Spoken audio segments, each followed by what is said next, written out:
അപ്പൊ ഇന്നത്തെ special item എന്ന് വെച്ചാൽ നമ്മുടെ കോഴി വറുത്തിട്ട് വാഴയില ചിക്കൻ എന്ന് പറയും.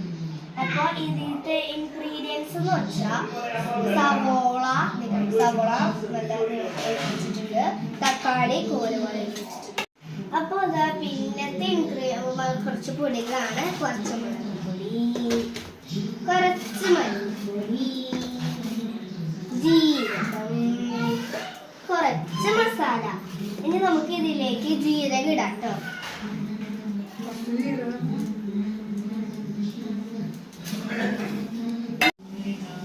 അപ്പോൾ നമ്മുടെ സവോള നന്നായിട്ടൊന്ന് വാടി വരുന്നുണ്ട്. അപ്പോഴേക്ക് നമുക്ക് ഇതിന്റെ അടുത്ത ഇൻഗ്രീഡിയൻസ് നോക്കിയാലോ. ചേർക്കാം, വേപ്പില ചേർക്കാം,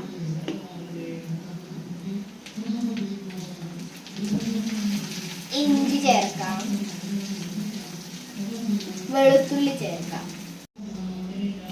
അപ്പോൾ അതാ നമ്മുടെ ഇൻഗ്രീഡിയൻസ് ഒക്കെ നന്നായിട്ട് മുരിഞ്ഞു വന്നിട്ടുണ്ട്.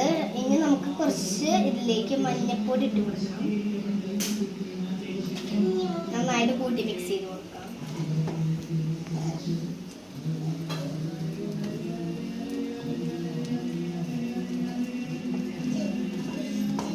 അപ്പോൾ നമ്മുടെ മെയിൻ സാധനം നമ്മൾ മറന്നു പോയിട്ട് നമ്മുടെ ഉപ്പ് നമുക്ക് ഇട്ട് കൊടുക്കാം.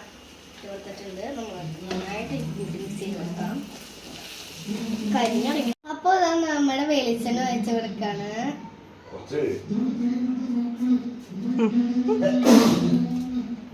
നമുക്ക് നമ്മുടെ വാഴയില വെച്ച് കൊടുക്കാം. ഇതിന്റെ മുകളിലേക്കായിട്ട് കുറച്ച് വെളിച്ചെണ്ണ വെച്ച് കൊടുക്കാം. അപ്പോൾ നമ്മുടെ വഴച്ചു വെച്ച മസാല നമ്മൾ ഇതിലേക്ക് ചേർത്ത് കൊടുത്തിട്ടുണ്ട്. ഇനി നമുക്ക് വറുത്ത കുറച്ച് നമുക്ക് ഇതിലേക്ക് എടുത്ത് കൊടുക്കാം.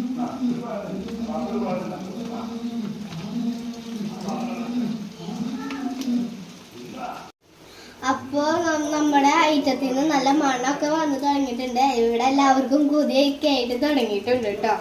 അപ്പൊ ഇനി നമുക്ക് നമ്മുടെ ഈ തേങ്ങാപ്പാല് ഞാൻ പറയാൻ മറന്നു പോയി. നമ്മുടെ ഈ വാഴയിലെ പോലെ തന്നെ ഒരു മെയിൻ സാധനം തന്നെയാണ് നമ്മുടെ കട്ടിയുള്ള ഈ തേങ്ങാപ്പാല്. അപ്പൊ നമുക്ക് ഇതിലേക്ക് അപ്പോൾ നമ്മൾ ഗ്യാസിന്റെ ഫ്ലെയിം ഓഫ് ചെയ്യാണ്. ഇനി നമുക്ക് ഇതിന്റെ മുകളിലേക്ക് കുറച്ച് വേപ്പില വിതറി കൊടുക്കുന്നുണ്ട്. നല്ല മണം വരുന്നുണ്ട്. എനിക്ക് ഭയങ്കര ഇഷ്ടമായി.